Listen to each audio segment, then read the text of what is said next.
विजया एकादशी व्रत कथा। धर्मराज युधिष्ठिर बोले, हे जनार्दन, फाल्गुन मास के कृष्ण पक्ष की एकादशी का क्या नाम है तथा उसकी विधि क्या है?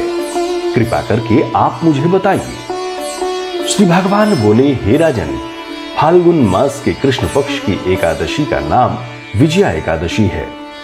इसके व्रत के प्रभाव से मनुष्य को विजय प्राप्त होती है।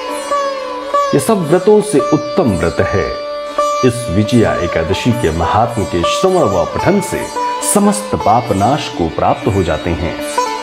एक समय देवर्षि नारद ने जगत पिता ब्रह्मा जी से कहा, महाराज, आप मुझसे फाल्गुन मास के कृष्ण पक्ष की एकादशी विधान कहिए।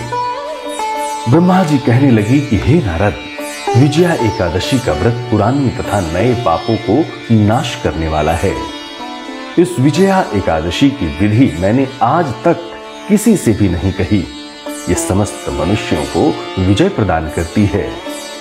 त्रेता युग में मर्यादा पुरुषोत्तम श्री रामचंद्र जी को जब 14 वर्ष का वनवास हो गया, तब वे श्री लक्ष्मण जी तथा सीता जी सहित पंचवटी में निवास करने लगे।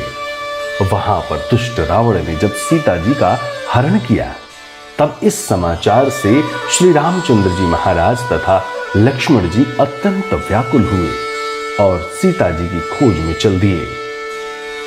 घूमते घूमते जब ये मरणासन्न जटायु के पास पहुंचे तो जटायु उन्हें माता सीता जी का वृत्तांत सुनाकर स्वर्गलोक चला गया।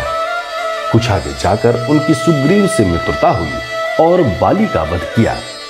हनुमान जी ने लंका में जाकर सीता जी का पता लगाया और उनसे श्री रामचंद्र जी और सुग्रीव जी की मित्रता का वर्णन किया। वहां से लौटकर हनुमान जी ने भगवान श्री राम के पास जाकर सब समाचार कहे। श्री रामचंद्र जी ने वानर सेना सहित सुग्रीव की संपत्ति से लंका को प्रस्थान किया। जब प्रभु श्री रामचंद्र जी समुद्र से किनारे पहुंचे, तब उन्होंने मगरमच्छ आदि से युक्त उस अगाध समुद्र को देखकर लक्ष्मण जी से कहा कि इस समुद्र को हम किस प्रकार से पार करेंगे। श्री लक्ष्मण जी ने कहा कि हे पुराण पुरुषोत्तम, आप आदि पुरुष हैं, सब कुछ जानते हैं। यहां से आधा योजन दूर पर कुमारी द्वीप में वकदालभ्य नाम के मुनि रहते हैं। उन्होंने अनेक ब्रह्म देखे हैं। आप उनके पास जाकर इसका उपाय पूछिए। लक्ष्मण जी के इस प्रकार के वचन सुनकर श्री रामचंद्र जी वकदालभ्य ऋषि के पास गए और उनको प्रणाम करके बैठ गए।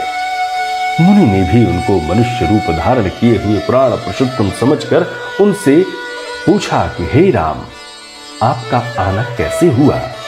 रामचंद्र जी कहने लगे कि हे ऋषि, मैं अपनी सेना सहित यहाँ आया हूँ और राक्षसों को जीतने के लिए लंका जा रहा हूँ।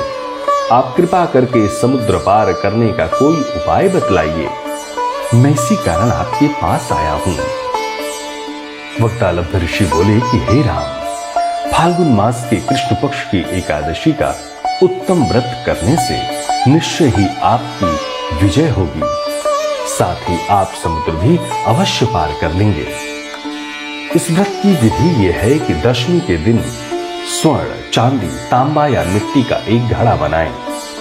उस घड़े को जल से भरकर तथा 5 पल्लव रख वेदिका पर स्थापित करें।